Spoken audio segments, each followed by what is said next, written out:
주님 앞에서 걷는 삶. 이사야 40장 31절. 오직 여호와를 앙망하는 자는 새 힘을 얻으리니 독수리가 날개치며 올라감 같을 것이요 다른 박질하여도 곤비하지 아니하겠고 걸어가도 피곤하지 아니하리로다. 걷는 데에는 스릴이 없습니다. 걷는다는 것은 우리가 얼마나 건강하고 안정한지를 증거하는 것입니다. 걸어가도 피곤하지 아니하리로다는 가장 높은 차원에서 힘을 소유한 것입니다. 걷는다는 단어는 성경에서 인격을 나타낼 때 사용됩니다. 예수께서 거니심을 보고 말하되 보라 하나님의 어린 양이로다. 요한복음 1장 36절. 성경에는 추상적인 것이 절대로 없습니다. 언제나 선명한 실제입니다. 하나님께서는 영적으로 되라고 하지 않고 내 앞에서 걸으라고 말씀하십니다. 우리는 언제나 육체적, 정신적으로 건강하지 않을 때 스릴을 원하게 됩니다. 이러한 스릴을 향한 소원은 육체적으로 성령을 흉내내려 할 것입니다. 스릴을 향한 소원은 감정적인 영역에서는 부적절한 애정으로 나아가게 하여 도덕적으로 파멸하게 할 것입니다. 만일 영적인 영역에서도 계속 스릴을 원하여 날개 위에만 오르려고 하면 결국 믿음을 잃고 영적 파멸에 이르게 될 것입니다. 하나님의 임재의 실체는 어떤 장소에 따른 것이 아니라 언제나 우리 앞에 주님을 모시겠다는 결단에 따릅니다. 문제는 우리가 주의 임재의 실체 위에 우리의 삶을 세우기를 거절한다는 것입니다. 시편 기자의 그러므로 우리는 두려워하지 아니하리로다라는 체험 고백은 우리가 주님의 실체에 서 있을 때 가능합니다. 실체에 서 있다는 말은 하나님의 임재를 감상적으로 느끼는 것이 아니라 하나님의 임재의 실체를 믿음으로 보는 것을 의미합니다. 왜냐하면 그분은 실제로 언제나 그곳에 계시기 때문입니다. 위기의 순간에 필요한 것은 인도하심을 구하는 것입니다. 그러나 항상 오 주님, 저를 이렇게 저렇게 인도하소서라고 말할 필요는 없습니다. 물론 주님은 인도하실 것입니다. 만일 우리의 일상적인 결정이 주님의 뜻에 어긋난다면 주님은 가책하시고 막으실 것입니다.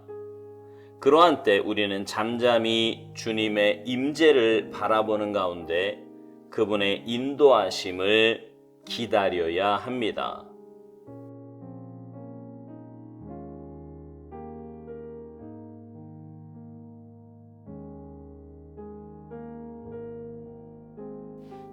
여러분은 평소에 많이 걸으십니까? 요즘 모두들 운동에 관심이 많은데요. 걷는 것만큼 좋은 운동이 없다고 합니다. 제가 사는 아파트 뒤에 왕복 1km가 조금 넘는 길이 있는데요. 그 길에는 온종일 많은 사람들이 건강을 위해 걷고 있습니다. 저도 운동을 하려고 가끔 나가보면 특별히 저녁에는요, 운동하러 나온 사람들이 가족 단위로 또는 개인적으로 정말 많이 나와 있음을 보게 됩니다. 오스왈드 목사님은요, 오늘 묵상을 시작하면서 이런 말을 합니다. 걷는 데에는 스릴이 없다고요. 걷는다는 것은 우리가 얼마나 건강하고 안정한지를 증거하는 것이라는 겁니다. 그리고 오늘 본문 말씀에 나오는 걸어가도 피곤하지 아니하리로다라는 말은 가장 높은 차원에서 힘을 소유한 것이라고 말합니다.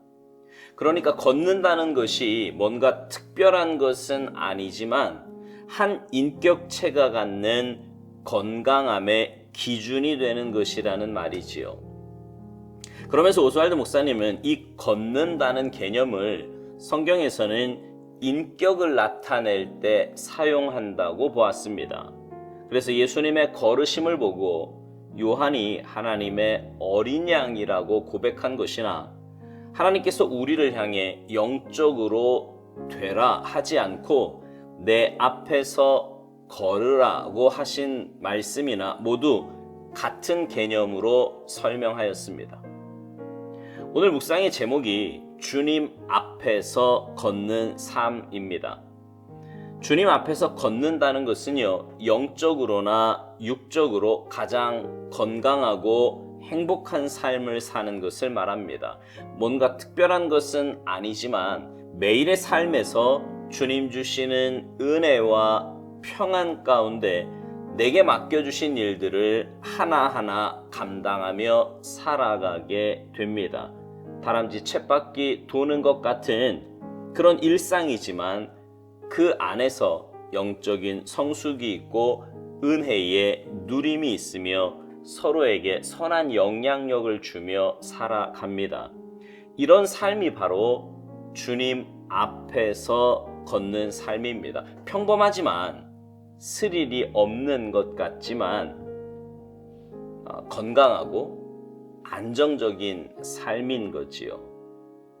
근데 우리가요, 육체적으로 정신적으로 건강하지 않을 때 스릴을 원하게 된다고 오스왈드 목사님은 말합니다. 스릴을 원하는 삶은 육체적으로 성령을 흉내내려고 하고요, 감정적인 영역에서는 부적절한 애정으로 나아가게 하여 도덕적으로 파멸하게 될 것이라는 겁니다. 영적인 영역에서도 계속 스릴을 원하여 날개 위에만 오르려고 하면 결국 믿음을 잃고 영적 파멸에 이르게 될 것이라는 겁니다. 육체적으로 성령을 흉내내려 한다는 것은요, 이런 비유가 맞는지 모르겠지만 교주 같은 모습을 상상해 보면 조금 이해가 쉬울 것입니다. 하나님께 가야 할 영광을 가로채고요, 하나님 중심이 아니라 자신이 중심이 되어 살려고 합니다. 마치 자신이 하나님의 대리인인 양, 자기가 하나님의 뜻을 다 아는 양 그렇게 행동합니다. 말도 안 되는 삶을 기대하며 사는 거지요. 감정적인 영역에서도 그렇습니다. 가족이나 신앙 공동체 안에서 느끼는 애정은 무슨 스릴이나 특별한 감정은 아닙니다. 하지만 편안함과 따뜻함과 깊은 사랑의 교류가 있지요. 그런데 부적절한 애정은요, 자극적이고 스릴도 있는 것 같습니다. 뭔가 특별한 짜릿함도 있는 것 같아요. 그러나 그 결말은 반드시 파멸입니다. 아무리 뭐라고 포장을 해도 그거는 해서는 안 되는 것입니다. 이 모두가 육체적으로, 정신적으로 건강하지 않을 때 나타나는 현상들입니다.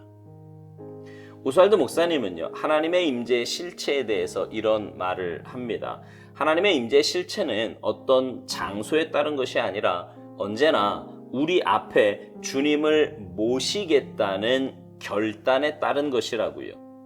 실체에 서 있다는 말은 하나님의 임재를 감상적으로 느끼는 것이 아니라 하나님의 임재의 실체를 믿음으로 보는 것을 의미한다는 것입니다. 왜냐하면 그분은 실제로 언제나 그곳에 계시기 때문이라는 거지요. 하나님의 임재는요, 늘 우리의 삶에 실제합니다. 왜냐하면 하나님은 언제나 우리와 동행하고 계시기 때문입니다. 문제는 그것이 감정적인 것이나 육신적인 것이 아니라 믿음의 문제라는 거예요.